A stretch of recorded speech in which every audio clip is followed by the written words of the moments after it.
కురుక్షేత్ర యుద్ధం 18 రోజుల పాటు సాగిన రక్తపాతం, లక్షలాది మంది వీరుల ప్రాణాలు బలి తీసుకున్న మహాసంగ్రామం. కానీ మీకు తెలుసా, ఈ యుద్ధాన్ని కేవలం ఒక్క క్షణంలో ముగించే శక్తి అర్జునుడి దగ్గర ఉంది.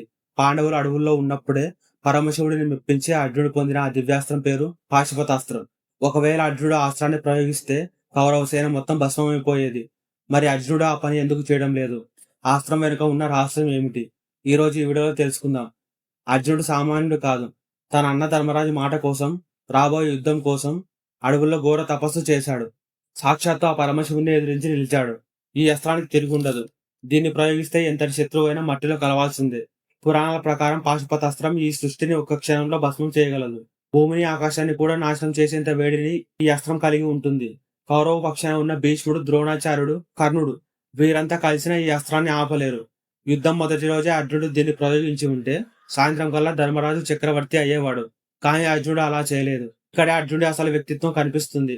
అర్జునుడు కేవలం వీరుడు మాత్రమే కాదు, గొప్ప వివేకవంతుడు. తన స్వార్థం కోసం, కేవలం యుద్ధం గెలవడం కోసం లోకానికి వినాశనం తెచ్చి ఆ అస్త్రాన్ని వాడకూడదని అర్జునుడు నిశ్చయించుకున్నాడు.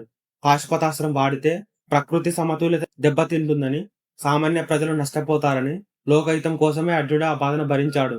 యుద్ధంలో కష్టపడ్డాడు తప్ప అడ్డదారి తొక్కలేదు. ఒక్కసారి ఊహించండి, ఇదే అస్త్రం ఒకవేళ దుర్యోధన దగ్గరనో లేదా అశ్వత్థామ దగ్గరనో ఉండింటే ఏం చేసేవారు? క్షణమాత్రం ఆలోచించకుండా ఆ పాశుపతాస్త్రాన్ని ప్రయోగించి మొత్తం సర్వనాశనం చేసేవారు. కానీ అర్జునుడు శివభక్తుడు, ధర్మం తెలిసినవాడు. అందుకే శక్తి ఉన్నా వినమ్రంగా ఉన్నాడు. అందుకే అర్జునుడు చరిత్రలో గొప్ప వీరుడుగా నిలిచిపోయాడు. శక్తి ఉండడం గొప్ప కాదు, ఆ శక్తిని ఎప్పుడు వాడాలో, ఎప్పుడు ఆపుకోవాలో తెలియడమే అసలైన గొప్పతనం. లోక కళ్యాణాన్ని కోసం తన విజయాన్ని కూడా వదులుకోవడానికి సిద్ధపడ్డాడు. అలాంటి అర్జునుడికి మనం ఖచ్చితంగా జోహార్లు అర్పించాలి. ఈ విషయం గురించి మీరేమనుకుంటున్నారు? అర్జునుడి నిర్ణయం సరైనదేనా? కింద కామెంట్ సెక్షన్లో చెప్పండి. ఇలాంటి మరిన్ని ఆసక్తికరమైన విషయాల కోసం ఇప్పుడే మన ఛానల్ని సబ్స్క్రైబ్ చేసుకోండి. జై శ్రీకృష్ణ.